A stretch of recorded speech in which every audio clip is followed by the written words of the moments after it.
Fórum agora, para a gente finalizar aqui o nosso giro de notícias, agradecer as 200 pessoas que estão nos assistindo e vamos aqui para a gente poder ficar por dentro de tudo.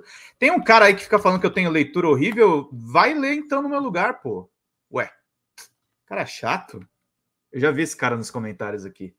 Crueldade. Israel já lançou 6 mil bombas sobre Gaza em uma semana, uma a cada 2 minutos. Ofensiva de Tel Aviv ocorre em resposta aos ataques do Hamas no dia 7 de outubro. O número de vítimas já ultrapassa as do conflito dos 51 dias em 2014. Notinha aqui da Yara Vidal, vamos acompanhar aqui lá na revista Fórum. As aeronaves das Forças de Defesa de Israel, o IDF na sigla em inglês, em apenas uma semana despejaram mais de 6 mil bombas sobre o povo palestino que vive na faixa de Gaza. Esse número equivale a uma explosão a cada 2 minutos e foi anunciado pela própria IDF. O governo israelense justifica que a ofensiva militar pretende dizimar o grupo fundamentalista palestino Hamas em resposta aos ataques de 7 de outubro. Mais de 1.900 pessoas morreram no lado palestino, sendo que 1/3 delas, das vítimas, são de crianças. Os bombardeios israelenses atingiram alvos civis em toda a extensão da faixa de Gaza, incluindo hospitais, campos de refugiados e prédios residenciais, veículos de imprensa e universidades. Pelo menos 7 jornalistas perderam a vida. Teve o caso de um jornalista da Reuters, inclusive, que faleceu ao vivo. A Globo News estava transmitindo e a própria Reuters pediu para que não fosse retransmitido novamente esse ataque absurdo, gente. Vamos seguindo aqui.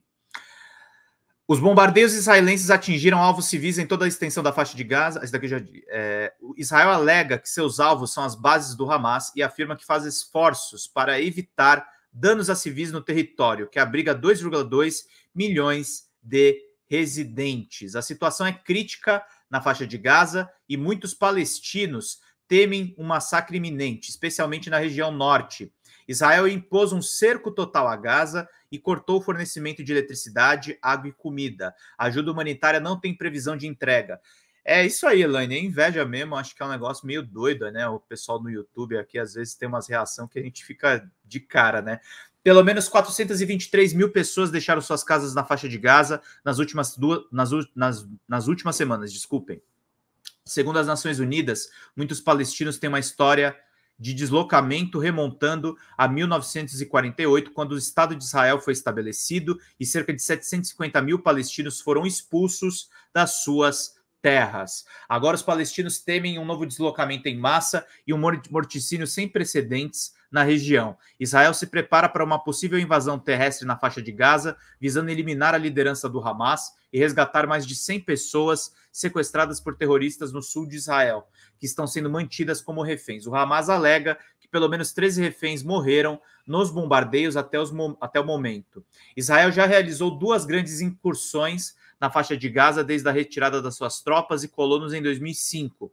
Operações terrestres contra o Hamas em 2009 e 2014 duraram algumas semanas e resultaram em dezenas de soldados israelenses mortos, além de milhares de mortos do lado palestino, a maioria deles sendo civis. Os ataques continuam.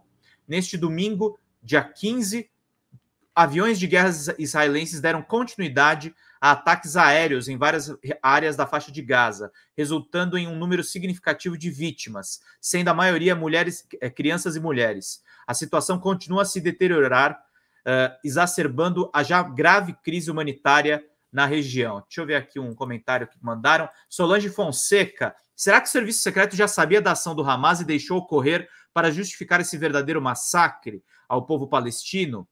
É uma pergunta realmente a se fazer, né? Como é que não previram isso e estão fazendo esse ataque tão ostensivo? A Wafa, a agência de notícias palestina, informou que pelo menos 8 palestinos, incluindo crianças e mulheres, foram mortos e várias pessoas ficaram feridas em um ataque que visou a residência da família Darduna, em um campo de refugiados de Jabalia. As forças militares israelenses também lançaram ataques aéreos em um prédio residencial a oeste da cidade de Gaza.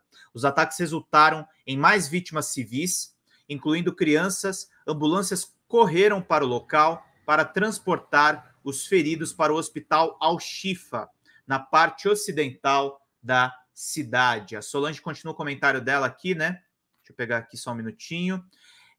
Na maioria, os países ficaram calados sobre o verdadeiro massacre, gente. É bem complicado aí o que está rolando e a gente está acompanhando por dentro para manter vocês sempre muito bem atualizados. Agradecer a ajuda de todo mundo que está nos acompanhando. Fátima Martins mandou: capaz que os cabeças do Hamas estariam lá em Gaza. Israel está sendo maldito entre a nação faz anos. Aliás, dá um feliz dia dos professores aqui, me lembraram nos bastidores. O João Ritzel falou: no dia dos professores, precisamos lembrar da perseguição promovida pelos bolsonaristas que, reeditando a escola sem partido, estão perseguindo os professores com sites de denúncias. O MBL está fazendo isso também, meus queridos. A gente tem que ficar muito atento a isso e agradecer de coração aqui ao João Ritzel, que mandou também um superchat para a gente, ao Paulo Falcão também, que está com a gente, e vamos aqui seguindo na leitura das notícias, meus queridos e minhas queridas.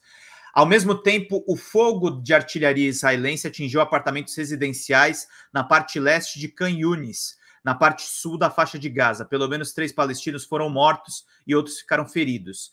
O bombardeio de artilharia pesada do IDF continuou atingindo fortemente as partes orientais de Khan Yunis e Rafah, causando danos significativos às casas dos residentes locais. O correspondente da Wafa, citando informações de hospitais em Gaza, destacou o número de vítimas causadas pela IDF durante os últimos 8 dias de ataques, já ultrapassou o número de mortos, registrado em um conflito de 51 dias em 2014. Gente, a Fórum está fazendo uma boa cobertura desse conflito. O DCM fez uma tradução de um artigo importante da Al Jazeera, e é bom a gente ficar atento a outras fontes de informação para vocês não ficarem só na mão de noticiário que a gente vai... de noticiário da Globo News, por exemplo, que só ouve, por exemplo, o próprio lado israelense, meus queridos e minhas queridas. E vamos seguindo aqui com todas as informações para vocês não perderem absolutamente nada, meus queridos e minhas queridas.